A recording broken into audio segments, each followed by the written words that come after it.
This video is more of a personal curiosity than it is exactly advice I'd give to you guys in your singing. King Diamond, Mercyful Fate, one of my favorite bands, actually two of my favorite bands ever, one of my favorite singers. I really love his voice. Perhaps it's an acquired taste.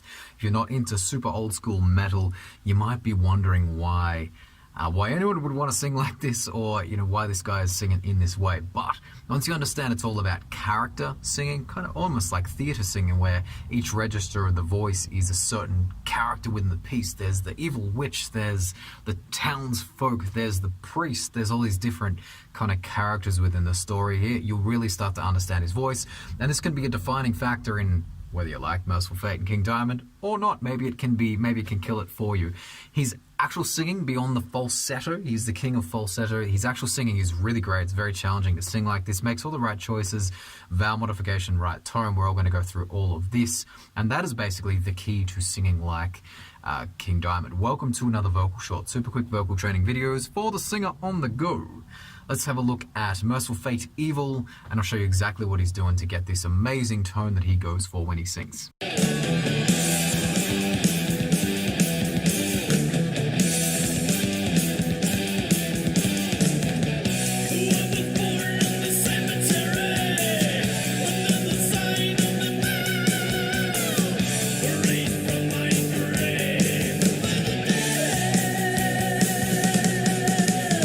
Now, if you put the falsetto high stuff aside for a moment, you're going to hear everything, all the pieces of advice that I've given you here on this channel. Number one, our mixed voice, our young classroom tone. Yes, there's grit and gravel on that. It's placed really high in the high frequencies.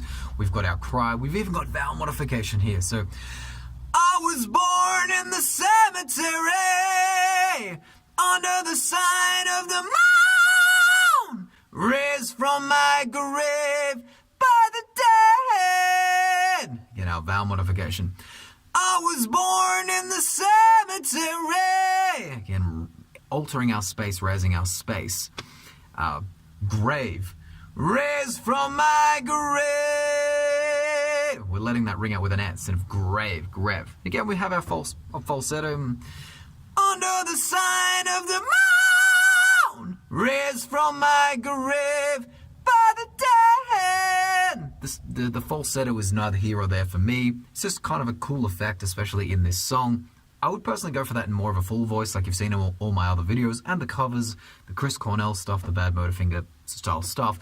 But it really suits this character style singing. You kind of can't do one of these songs without kind of switching it out, switching the registers over to falsetto there. So let's have a listen to a bit more, and you're going to hear all these things. Listen for the vowel modification, listen for the cry, the classroom voice, the witchy tone in the high range. He's a really great singer.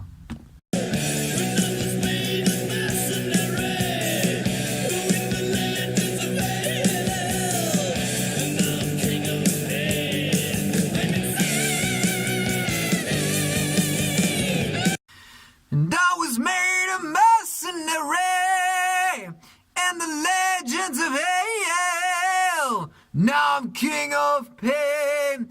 I'm insane. This kind of thing, I would go for a fuller voice. Sane! More of a Bad Motorfinger kind of thing, but he's specifically going sane. You can even hear the kind of H in the sound to add the breath to the voice. As his voice is getting better closure as he descends, he adds the H kind of sound to get his falsetto kind of happening. Very unique approach to it. It's very deliberate. It's not like his voice is flipping here. This is very deliberate. This is a choice for him to sing this way. It's very much from the school of, the Alice Cooper school of kind of character singing. If you listen to the early 70s Alice Cooper records where there's different voices for different things. That's really, really cool. Let's have a listen to a little bit more. Let's skip some of this guitar solo here. Sacrilege, I know. And listen to the next section.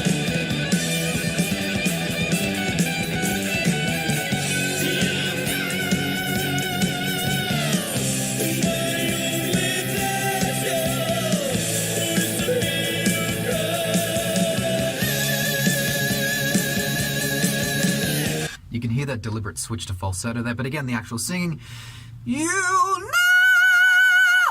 my only pleasure is to hear you cry. Again, any other singer, is to hear you cry. you'd go for a fuller voice really connected there, but this is just a choice. If you work out your vowels, if you work out your tone shifts, you can make these choices, make these switches on a dime like I'm doing here. It's just a choice. He's a really great singer. I really love his singing. I really love his aggressive kind of mid-range rock singing the most. I would listen to an album of King Diamond just singing like this if he did like a kind of a rock project without the falsetto.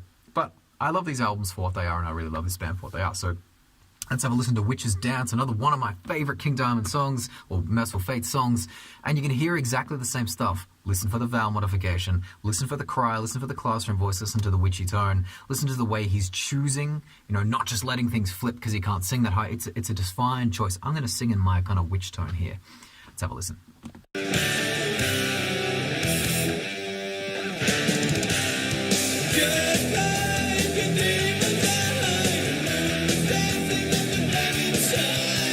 You can hear that stretch in the vocal folds, yeah? Just like a demon's eye, the moon was dancing on the blackened sky. In my sleep, nothing is real, dreaming. And we get to our falsetto. In my sleep, nothing is real, dreaming, I'm dreaming. Again, a defined choice if we're going for more of a rock sound. Dreaming! We can get full voice there if we really work towards it, but again, that doesn't suit the song. Same as the next section. It's pretty low to be doing falsetto here, but again, it's a choice. I can feel the shadows. That's a choice. I can feel the shadows lurking. I can feel them all around. I can feel them closing in. That's the choice. I can feel them closing in. I can feel their evil chanting. This is all a choice. I can hear their evil chanting. And then again, the character voice.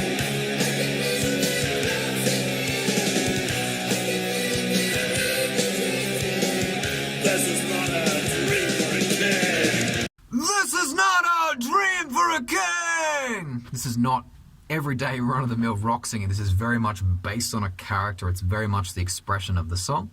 So, what we need to listen for here, if you want to sing Mercyful Fate songs, King Diamond songs, number one, listen for the tone. I was born in the cemetery,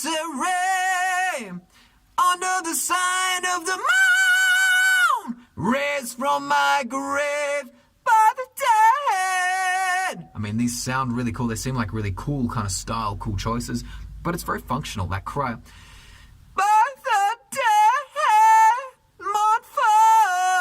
You don't have to articulate it in that way, but that tone he's going for lets him stretch the folds up to that slightly higher mixed voice range.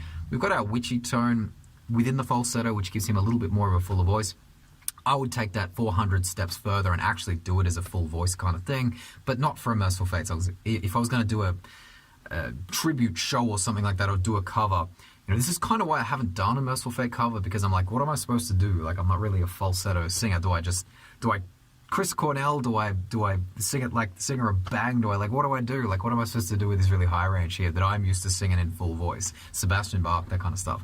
When this is so defined in the song, and it's really tricky with stuff like this. It's kind of tricky like when you're doing like a AC/DC song or a Guns N' Roses song, where maybe those aren't the greatest choices for your voice, and they're classic singers. People are going to expect you to sing Back in Black like Brian Johnson, right? People are going to expect you to sing Girls Got Rhythm like Bon Scott, that kind of stuff, and maybe they aren't the right choices for your voice. So once you understand these are all choices and these are all based on characters, it makes it much easier. You can see how easy it is to sing all this stuff. You identify this in his voice. Okay, this is his witch voice. This is his cry voice here. It becomes very, very easy to sing. He's a really great singer. He sounds exactly like this on stage. Go and look up recent videos of him singing. He's in his early mid-60s, something like that. He sounds exactly like this live and just does it on the cuff, off the cuff, exactly like this, which is a sign of a great singer that's in control of what they're doing. He has sounded the same through all the Mercyful Fate records from 1982 right through to the modern King Diamond stuff. Still sounds great, still sounds cool, still does stuff in the same way, the same choices he makes. And if you basically follow the premise of your vowel modification, again, I was born in the cemetery. Especially the raised from my grave. Not grave, grave. We're using our vowel modification there, and then higher up there's some more narrowed ones as well. this is the premise of all good singing. He's got a really great foundation as a singer. Using all the tone shifts, check out the tonal intent video right here. I'll take you through every one of the shifts. I did this video a couple of years ago before I ever thought about doing a Mercyful Fate King Diamond video like this one, for the reasons we just discussed. And you're going to see all of the Mercyful Fate kind of characters in there, but treated as full voice. I treat everything as one voice connected, but you can separate them into characters in this way if you like. I really love King Diamond. Acquired taste. Has that been quick enough for you though? That's the big question. Make sure you hit the subscribe button. Here's the tonal intent video, and we'll talk soon.